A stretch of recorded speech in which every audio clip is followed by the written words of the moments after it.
예, 이제 오늘 말씀 우리 함께 나누겠습니다. 함께 나눌 말씀은 시편 118편입니다.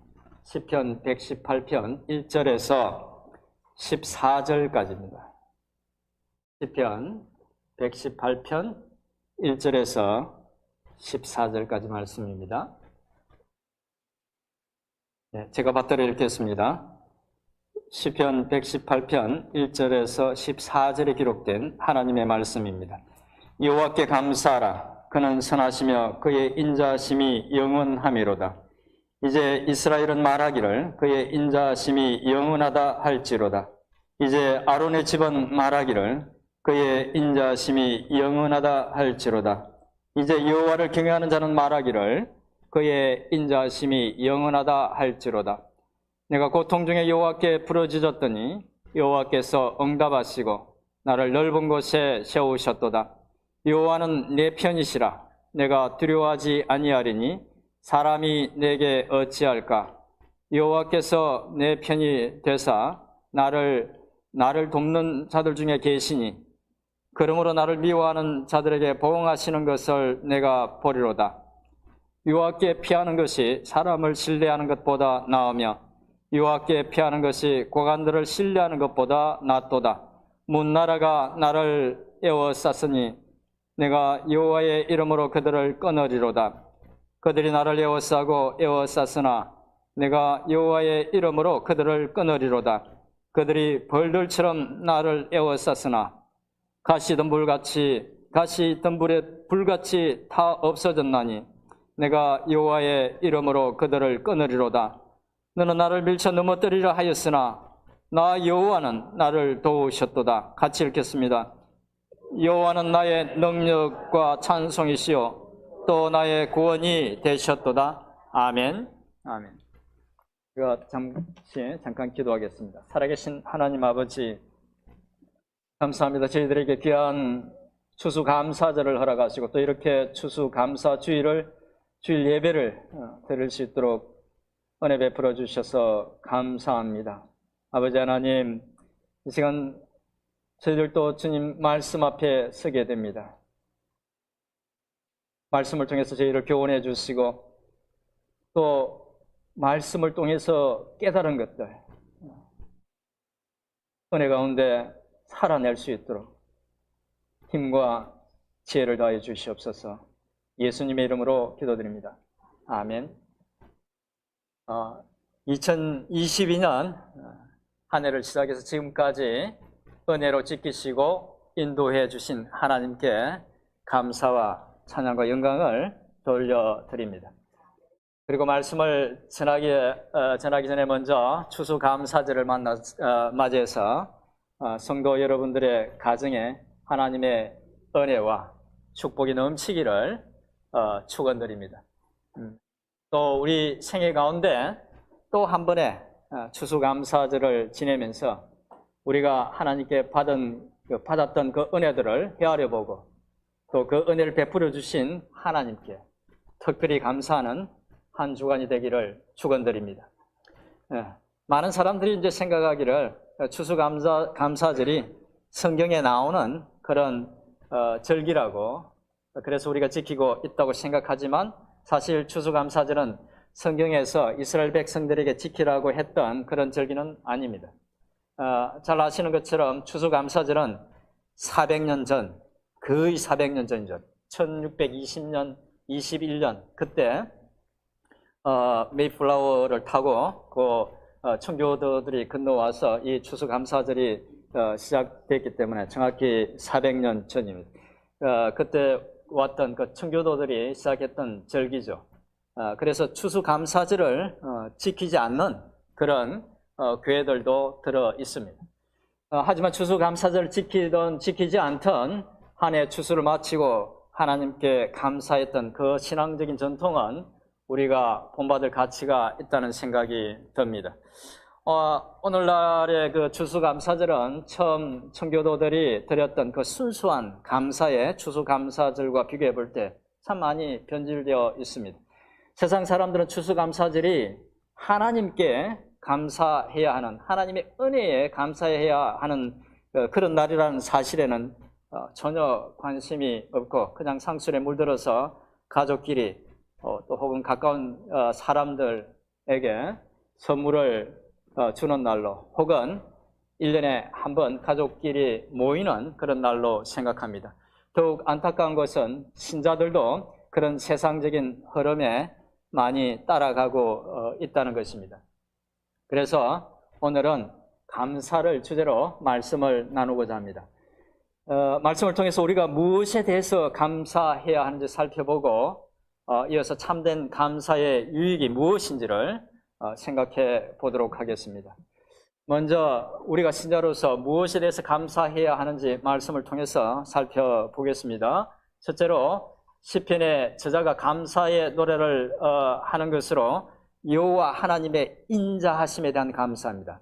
여호와 하나님의 신실하심, 인자하심에 대한 감사입니다. 1절부터 4절의 말씀을 우리 한번 다시 읽어보도록 하겠습니다. 시편 118편 1절부터 4절입니다. 천천히 읽어보겠습니다. 시작. 감사하라. 그는 선하시며 그의 인자하심이 영원하미로다. 이제 이스라엘은 말하기를 그의 인자하심이 영원하다 할지로다. 이제 아론의 집은 말하기를 그의 인자하심이 영원하다 할지로다.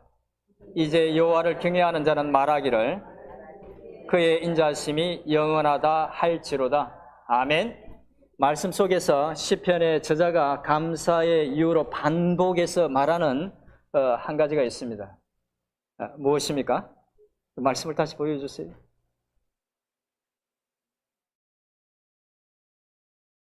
그의 인자하심입니다. 그의 인자하심. 히브리어로는 헤세드. 들어보셨을 텐데 헤세드입니다. 이 단어는 인자, 사랑, 긍휼, 자비, 선함, 신실함 이런 모든 좋은 의미를 갖고 있는 하나님의 성품을 표현하는 그런 단어라고도 할 수 있습니다. 그런 이런 여러 가지 의미로 번역되는 단어입니다. 이 단어가 특별히 이스라엘 언약 백성인 그 이스라엘 백성들에 대해서 사용될 때에 주로 하나님의 확고부동한 변함없는 사랑을 의미합니다. 시편의 저자는 제일 먼저 하나님께 감사하면서 당신의 백성들을 향한 변함없는 하나님의 사랑을 노래하고 감사했던 것입니다. 하나님의 헤세드의 사랑은 과연 시편 기자가 감사하고 노래했던 것처럼 인간의 끝없는 배신과 하나님에 대한 원망과 타락에도 불구하고 정말 변함없이 계속되었고 마침내 예수님의 십자가에서 온전히 나타났습니다. 하나님은 죄와 허물로 죽은 인간을 살리기 위해서 독생자를 십자가에 내어주시고 그를 믿는 자는 누구든지 구원해 주시겠다고 약속하셨습니다. 그 놀라운 은혜와 사랑을 덧입은 우리는 시편 118편의 저자처럼 하나님의 헤세드의 사랑에 대해서 그 은혜에 대해서 우선적으로 감사해야 할 것입니다. 우리가 하나님께 감사드릴 때에 제일 먼저 하나님의 그 헤세드의 사랑에 대해서 감사해야 한다는 말씀입니다.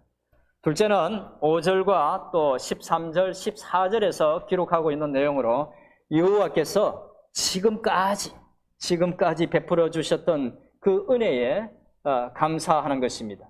먼저 5절을 같이 한번 읽어보겠습니다. 시작.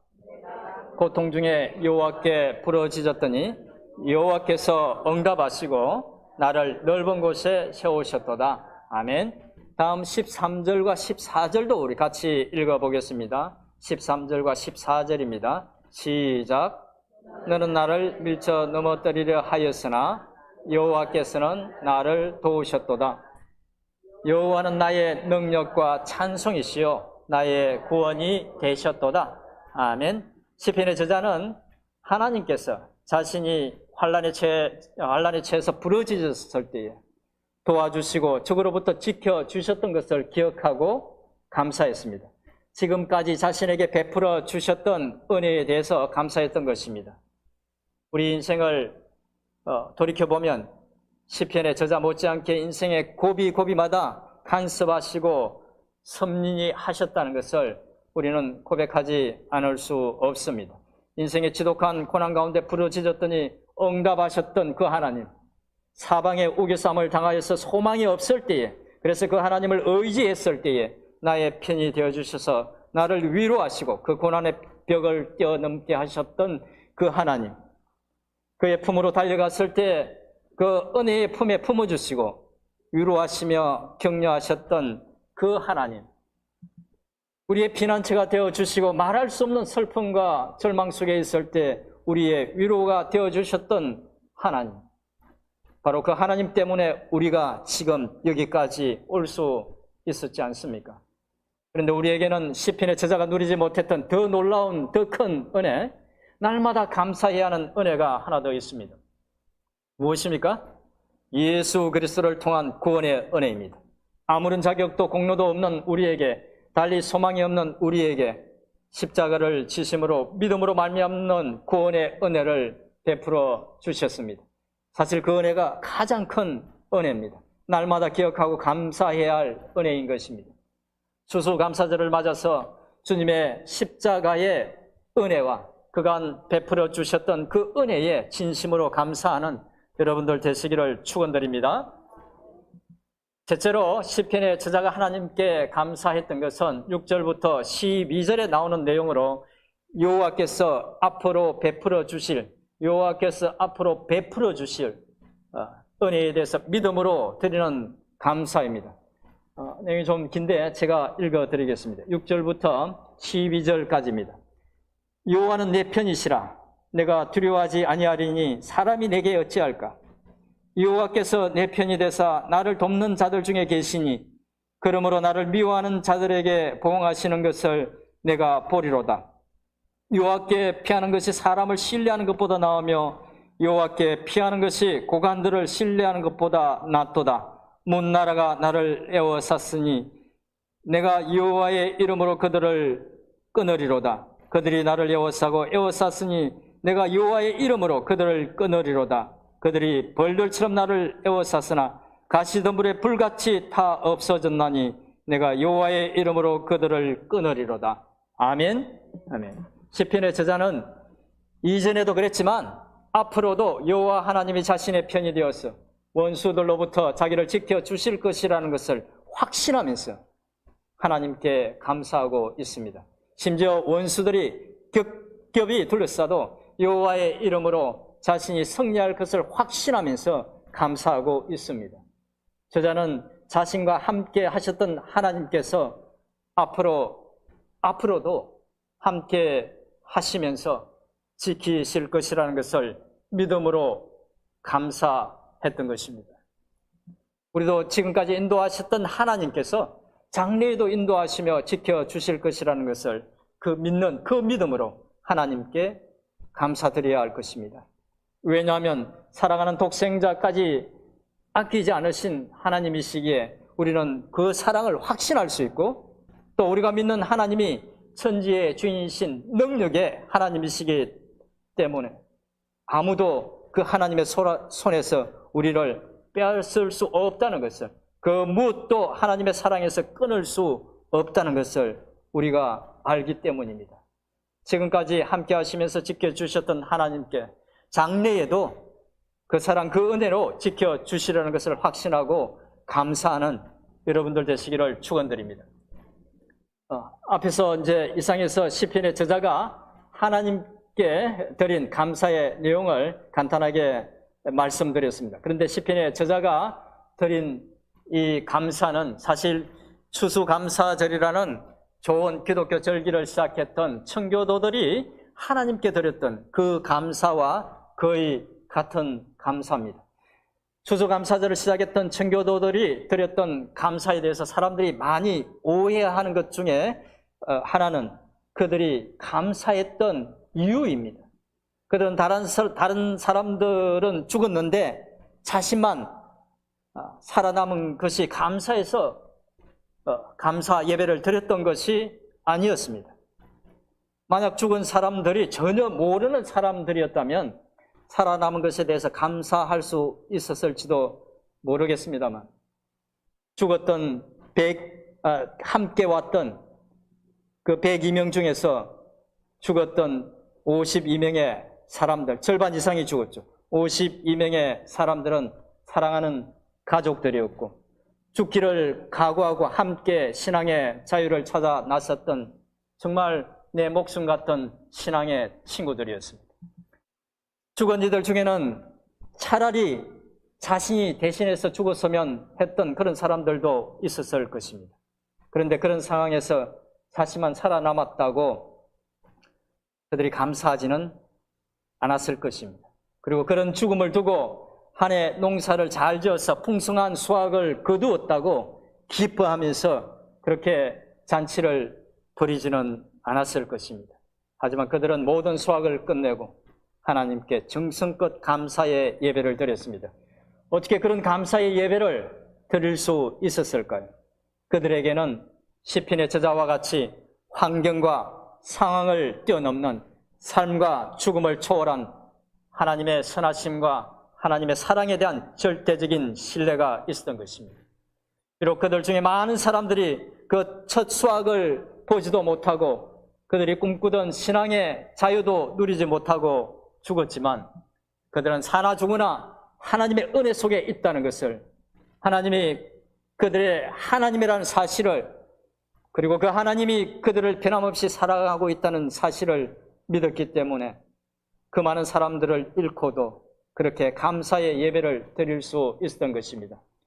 여러분들에게도 하나님의 지극한 사랑과 은혜에 대한 분명한 확신이 있어서 그 확신에 근거한 감사를 드릴 수 있기를 축원드립니다. 그렇다면 왜 하나님은 우리에게 감사하라고 하실까요? 많은 이유들을 생각할 수 있는데 가장 중요한 이유 3가지만 말씀드리자면, 첫째 이유는 감사가 바로 하나님을 영화롭게 하는 것이기 때문입니다. 이사야서 43장 7절을 우리 같이 한번 읽어보겠습니다. 시작. 내 이름으로 불려지는 모든 자, 곧 내가 내 영광을 위하여 창조한 자를 오게 하라. 그를 내가 지었고 그를 내가 만들었느니라. 아멘. 하나님께서는 사람을 하나님의 영광을 위해서 창조하셨다고 말씀하고 있습니다. 시편 50편 23절도 같이 한번 읽어보겠습니다. 시편 50편 23절입니다. 같이 읽어보겠습니다. 시작. 제사를 드리는 자가 나를 영화롭게 하나니. 아멘. 우리가 하나님께 늘 감사하는 마음으로 살아가는 것이, 하나님께 감사하는 것이 하나님을 영화롭게 하는 것이기 때문에 감사해야 된다고 시편 50편 23절은 말씀하고 있죠. 이 두 말씀을 논리적으로 연결하면 하나님의 영광을 위해서 인간은 창조되었고 감사는 하나님께 영광을 돌려드리는 것이 되기 때문에 인간이 하나님께 늘 감사하면서, 우리가 하나님께 늘 감사하면서 살게 되면 다른 특별한 일을 하지 않아도 하나님께 영광을 돌리는 것이 된다는 것입니다. 감사하면 하나님이 인간을 지으신 궁극적인 목적에 맞는 삶을 살게 되는 것이기 때문에 우리가 감사하며 살아야 한다는 것이죠. 하나님이 감사해야 하는, 하나님께 우리가 감사하며 살아야 되는 두 번째 이유는, 감사는 다른 사람을 사랑할 수 있도록 해주는 그런 징검다리이기 때문이기도 합니다. 제가 늘 강조하는 것이기도 하지만 주님께서 우리에게 주신 가장 중요한 권면이자 당부는 내가 너희를 사랑한 것 같이 너희도 서로 사랑하라는 것입니다. 그런데 다른 사람들을 사랑하는 것이 사실 그렇게 쉽지는 않죠. 사랑에 대한 설교를 듣거나 성경의 내용을 읽은 후에 그 사람, 마음이 떠오르는 그 사람을 용서하고 사랑하겠다고 굳게 결심하고 나면 마치 이래도 사랑할 수 있겠냐는 듯이 속을 뒤집어 놓는 그런 말이나 행동을 하죠. 그렇게 하면 용서하고 사랑하고자 하는 마음이 또 완전히 사라지고 맙니다. 이렇게 말하면 머릿속에 한두 사람 얼굴이 스칠 것입니다. 그런데 그럴 때 잠시 멈추어 서서 그 사람이 했던 고마운 일들을, 감사한 일들을 생각해 보시기 바랍니다. 자신이 힘들었을 때에 따뜻하게 위로했던 그 말들, 위로하고 격려하기 위해서 만들어줬던 그 맛있는 음식들, 또 관계가 좋을 때 함께 했던 그 즐거운 시간들을 생각해 보시기 바랍니다. 그런 고마운 일들을 기억하고 감사하게 되면 마음속에서 미움이 사라지고 사랑의 마음이 생겨납니다. 그런데 이렇게 드려도 그런데도 불구하고 아무리 생각해도 고맙게 느낄 만한 일을 한 적이 없고 줄곧 나를 힘들게 했던 사람이 있을 수도 있습니다. 그렇죠? 그런데 너무 크게 대답하지 마세요. 그런데 가만히 생각해 보면 그런 사람에게도 감사할 일이 있습니다. 사실 그 사람 때문에 하나님께 더 많이 기도했죠. 하나님과 더 많이 그렇게 씨름하고 하나님을 붙들고 하나님 내게 용서의 마음을 달라고 그렇게 하나님께 기도했죠. 그 사람 때문에 내 자신의 부족한 모습들이 있는지 더 많이 살펴보고 성찰하게 되었습니다. 감사할 이유를 찾으려고 하면 찾을 수 있다는 말씀입니다. 그리고 그렇게 감사하면 조금은 더 쉽게 미움을 극복하고 사랑할 수 있습니다.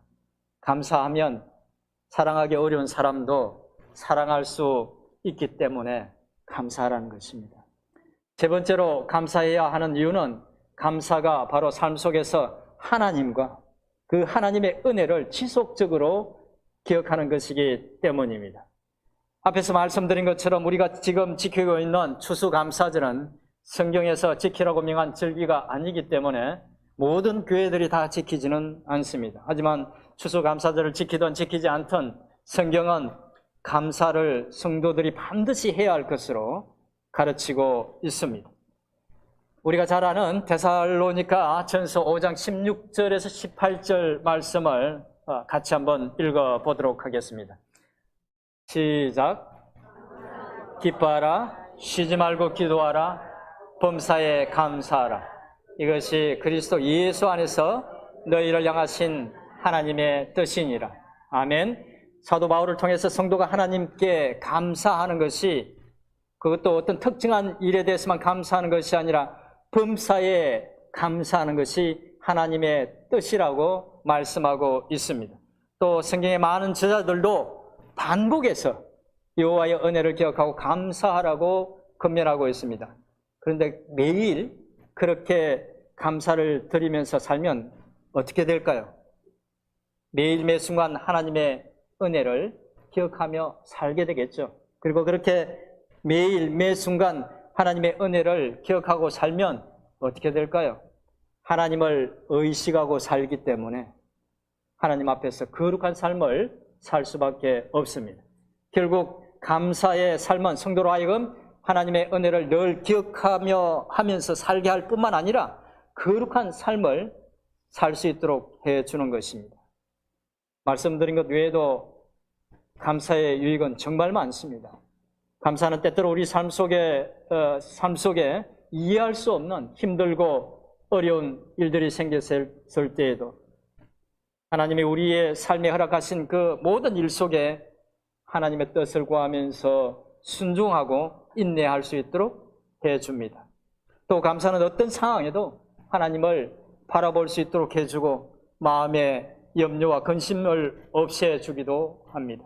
또 감사는 영적으로 유익할 뿐만 아니라 육체적으로도 건강하게 해줍니다. 많은 그런 의학적인 실험들이 그것을 말해주고 있죠.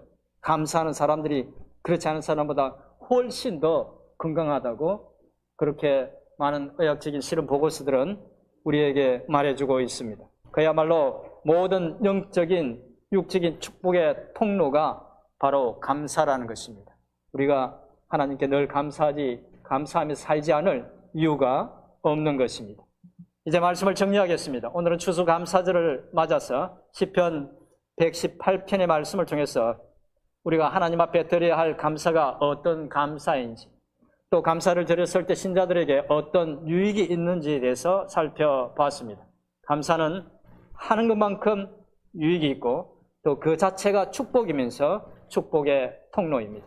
추수감사절을 맞이하면서 하나님이 우리의 일생 가운데 베풀어 주신 그 수많은 은혜들을 헤아려 보면서 하나님께 감사하는 또 더불어 하나님을 섬기는 성도들에게 감사하는 우리 모두가 될 수 있기를 주님의 이름으로 축원드립니다. 네. 주신 말씀 생각하면서 한 2, 3분 정도 우리 통성으로 기도하겠습니다. 살아계신 하나님 아버지, 오늘도 아버지 하나님 귀한 말씀으로 교훈해 주셔서 감사합니다. 주님, 저희 심령 속에 진심으로 감사하는 감사의 마음을 주시옵소서. 주님 베풀어 주신 그 수많은 은혜들에 대해서 감사하지 못했던 것들 회개합니다. 이 시간 아버지 하나님, 주님의 그 은혜들이 당연한 것이 아니라 얼마나 귀하고 귀한 것, 얼마나 귀하고 복된 것인지를 주님 생각하고 감사하는 저희가 될 수 있기를 원합니다. 좋은 기회 주셔서 감사합니다. 좋은 성도들 주셔서 감사합니다. 이렇게 예배 드릴 수 있는 처소를 주셔서 감사합니다. 함께 찬양할 수 있는 은혜를 주셔서 감사합니다. 주님 감사합니다. 하나님 감사합니다. 주님 감사합니다. 살아계신 하나님 아버지, 저희들에게 하나님께 받은 은혜를 생각하고 감사할 수 있는 귀한 추수감사절 또 추수감사주일을 주셔서 감사합니다.